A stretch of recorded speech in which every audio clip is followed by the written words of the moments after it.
تو آپ صلی اللہ علیہ وسلم نے فرمایا اللہ کی مخلوق بھی ایسے جیسے اللہ کے اہل و عیال، اللہ کا تو اہل و عیال نہیں ہوتے لیکن مثال دی ہے، ایسے ہی ہے، اللہ کو ان کی فکر ایسے ہی ہے۔ وہ الگ بات ہے بہت سے بھوکے مرتے ہیں، یہ اللہ کی تقدیر ہے، یہ اللہ کی حکمت ہے، دنیا کو اللہ نے ایسے ہی چلایا ہے کہ کسی کو ملے گا کسی کو نہیں ملے گا، یہ اب اس میں تو اللہ سے نہیں الجھ سکتے، لیکن اللہ اعلان کرے گا کہ میری مخلوق میرا خاندان تھی، گویا کہ اللہ کا خاندان نہیں ہوتا، یعنی میرے ماتحت تھی اور میں لوگوں کے ذریعے لوگوں کو کھلاتا ہوں، تو جب میں بھوکا تھا تو فلاں کا بھوکا ہونا ایسا ہی ہے جیسے میں بھوکا۔ تو اس سے پتا چلتا ہے کسی بھوکے کو کھانا کھلانا ایسے جیسے آپ کس کو کھلا رہے ہو، اللہ کو۔ تو اگرچہ یہ صدقہ جاریہ نہیں ہے لیکن بھائی ایک نیکی ہے، لیکن یہ وزنی بہت زیادہ ہے، تو ان دونوں مدوں میں خرچ کیا کرو۔ کرو گے کب؟ لوگ کہتے ہیں اچھا ٹھیک ہے، وہ ایک دو کو تو کھلا دیتے ہیں، جو بڑا اماؤنٹ جو ہے نا، جیسے اپنی شادی بیاہ پہ خرچ کرتے ہیں، گاڑیوں پہ خرچ کرتے ہیں، مکان پہ خرچ کرتے ہیں، اس ٹائپ کا اماؤنٹ اللہ کے لیے خرچ، اللہ کے لیے بس وائپر والے کو 20 روپے، اب تو 20 ریٹ تھوڑے بڑھ گئے، ورنہ 5 پہ چل لیتے، وہ پھر کھلا مانگ بھی رہے ہوتے تھے۔ وہ پھر کیا مانگ رہے ہوتے تھے؟ ایک آدمی نے کسی فقیر سے کہا کہ ایک فقیر کسی آدمی کے پاس آیا کہ اللہ کے نام پہ نا پتہ نہیں کچھ چائے پلا دو یا کچھ کھانا کھلا دو، تو اس نے 100 کا نوٹ نکالا، بولا کہ 50 روپے ہیں؟ اس نے کہا ہاں۔ اس نے کہا کہ 50 روپے دے گا واپس لے گا؟ اس نے کہا پہلے وہ اس سے پی لو جا کے۔ ٹھیک ہے، یہ بھی لوگوں کو جانچنے کا ایک، بھائی بھکاری سے بولے جی پہلے وہ پیسے تو خرچ کرنا تھے تیرے پاس ہیں، یہ بھی ایک طریقہ، بڑا خاندانی طریقہ ہے یہ، ٹھیک ہے نا۔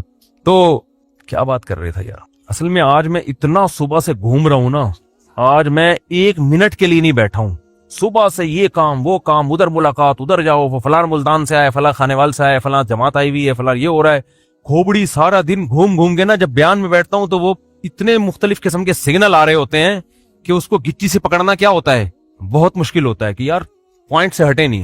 تو ہاں، میں یہ عرض کر رہا تھا، جلدی سے بات سمیٹ کے ختم کرتا ہوں، کہ لوگ یہ کہتے ہیں کہ پہلے موٹے موٹے کاموں سے فارغ ہو جائیں، یہ بھی، اس کے بعد جب بچ بچا کے بڑھاپے میں بالکل اینڈ میں جا کے اتنے پیسے کسی مدرسے کو دے دے۔ نبی صلی اللہ علیہ وسلم نے فرمایا انسان ساری زندگی، حدیث کا مفہوم ہے، مال جمع کر کے رکھتا ہے اور کہتا ہے کل خرچ کروں گا، کل خرچ کروں گا، کل خرچ کروں، پھر جب بڑھاپا آتا ہے کہتا ہے یہ فلاں کے لیے اور یہ فلاں کے لیے۔ فرمایا وقت کان علی فلان، اب تو وارثوں کا حق اس پہ ہو گیا، اب تو وارث کہیں گے ابا ہمیں محروم کرنے کے لیے، اپنی تو ساری عیاشی ابا نے کر لی، اب جب ابا کا انا للہ ہونے والا ہے، دنیا سے جانے والے ہیں، اب بچوں کو نظریں ہوتی ہیں دو دکانیں ابا کی میرے حصے میں آئیں گی، چلو ابا سے ایسی لالچ تو نہیں کرنی چاہیے، لیکن بہرحال پتہ ہے کہ یار چلو ابا نے بنائی، اب ہمارے کام آئیں گی۔ اب ابا کیا کر رہے ہیں؟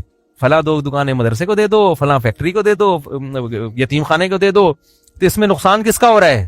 کیونکہ اب تو ابا کو ضرورت نہیں ہے، تو نہ کرنے سے یہ بھی پھر بھی بہتر ہے 1/3 کے اندر کہ بچوں کو نقصان نہ ہو۔ اگر بچوں کو نقصان ہو رہا ہے پھر تو یہ بالکل صحیح نہیں ہے۔ حدیث میں آتا ہے کہ آخر عمر میں نا اس طرح سے صدقہ کر دینا کہ بچے دوسروں کے محتاج بن جائیں، آپ صلی اللہ علیہ وسلم نے اس کی اجازت نہیں دی ہے۔ لیکن اگر بچوں کے لیے اتنا چھوڑ کے جا رہے ہو آخر عمر میں کہ وہ اپنے پاؤں پہ اچھی طرح کھائیں گے پیئیں گے، تو پھر 1/3 آپ صدقہ بھی کر سکتے ہیں، جائز ہے اور اس کا بھی ثواب ملے گا، لیکن میرے بھائی یہ خاندانی صدقہ نہیں کہلائے گا، اس لیے کہ آپ نے تو بھرپور عیاشی کر لی نا، آپ کی تو 4 شادیاں معذرت کے ساتھ ہو گئیں، ایک جس کی ہو گئی ان کی بات کر رہا ہوں، اور آپ کی تو جناب یہ بھی ہو گیا وہ بھی ہو گیا، سارے کام ولیموں پہ بھی اڑا دیا اور انویسٹمنٹ بھی دبا کے کر لی، کاروبار بھی ہو گیا، سب کچھ مزے تو اڑا لیے نا آپ نے۔ تو یہ نبی کی نظر میں افضل صدقہ نہیں ہے، افضل صدقہ یہ ہے، آپ صلی اللہ علیہ وسلم سے صحابی نے پوچھا یا رسول اللہ سب سے بہترین صدقہ کون سا ہے؟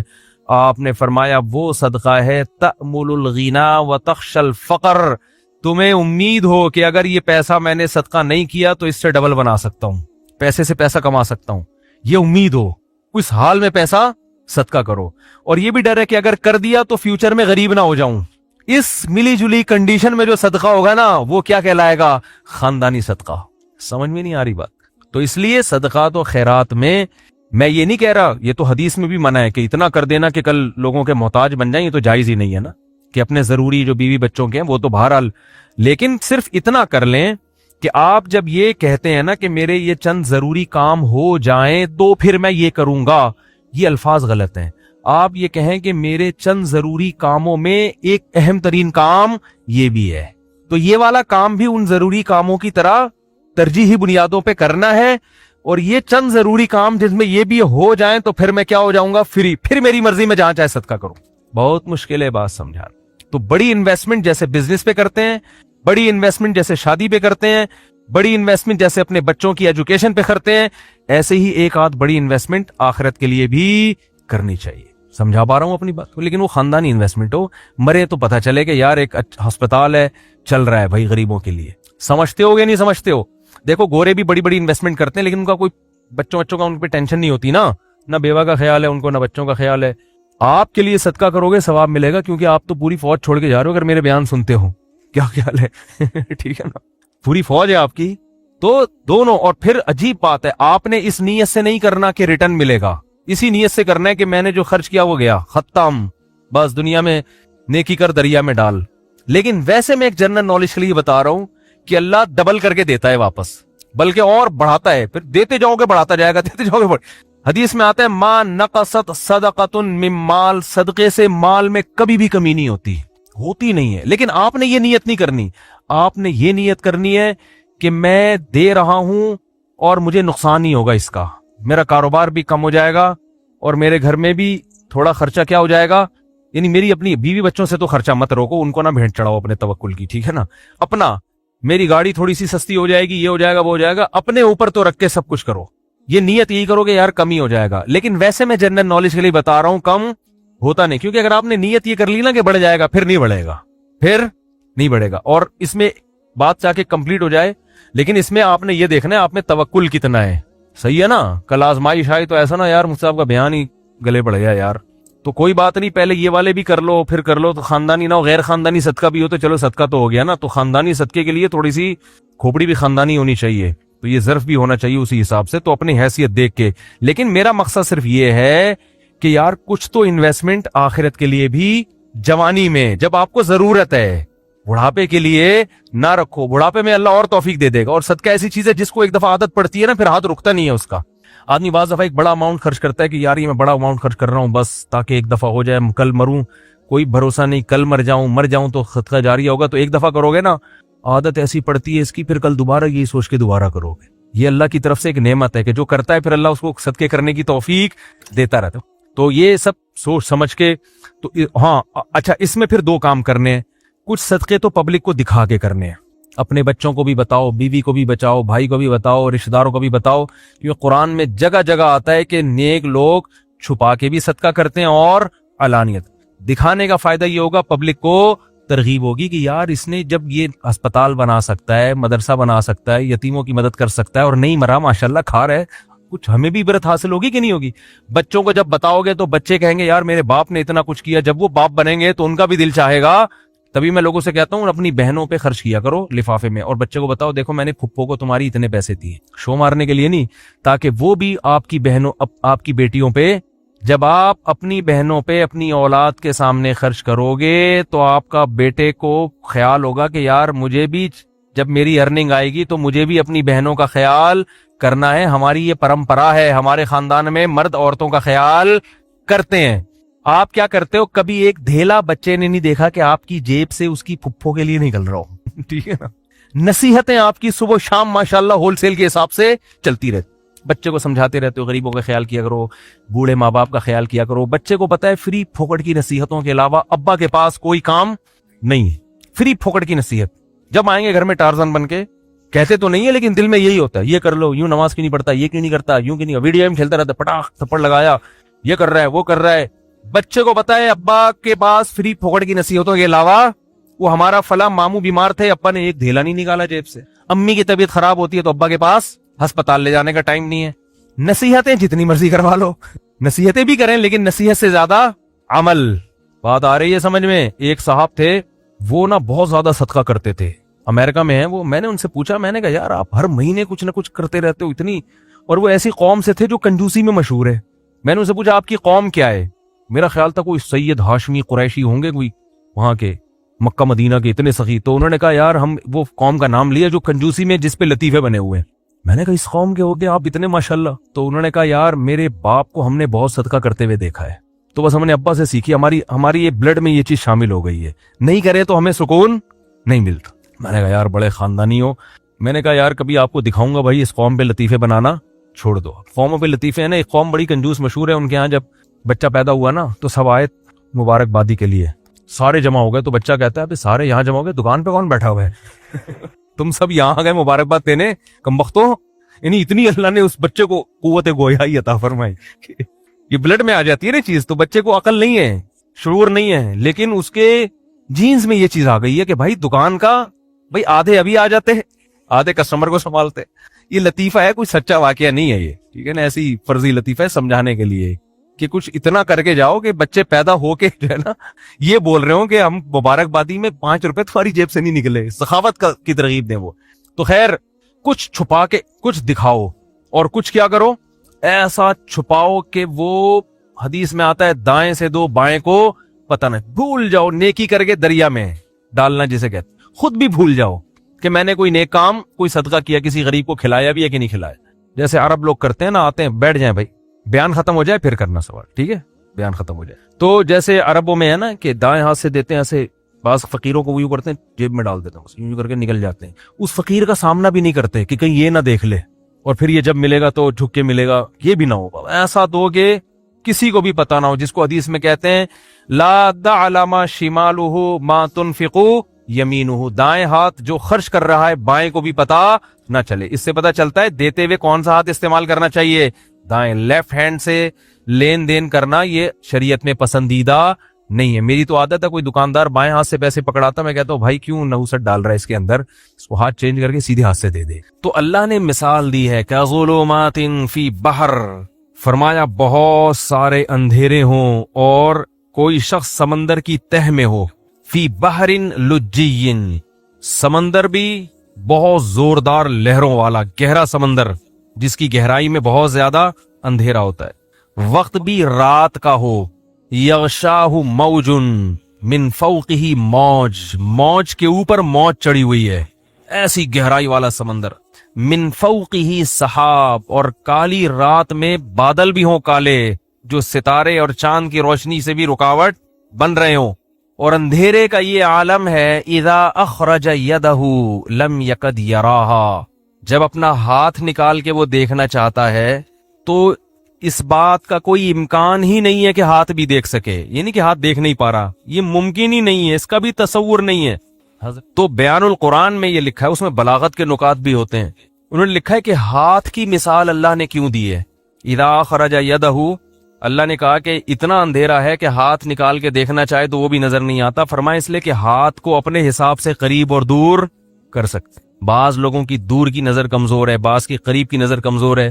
ہاتھ کے علاوہ جو ہے نا, ہاتھ جب آپ ایسے کریں, ایسے کر لو, تھوڑا دور کر لو, یوں آنکھیں پھاڑ کے تھوڑا سا, اور اپنے حساب سے مینج کر سکتے ہو آپ اس کو. اپنا ہاتھ بھی اگر سجائی نہیں دے رہا, کس قدر اندھیرا ہوگا. تو اللہ فرماتے ہیں اس شخص کی مثال ہے کس کی, جس کے پاس ہدایت کی روشنی نہیں ہے.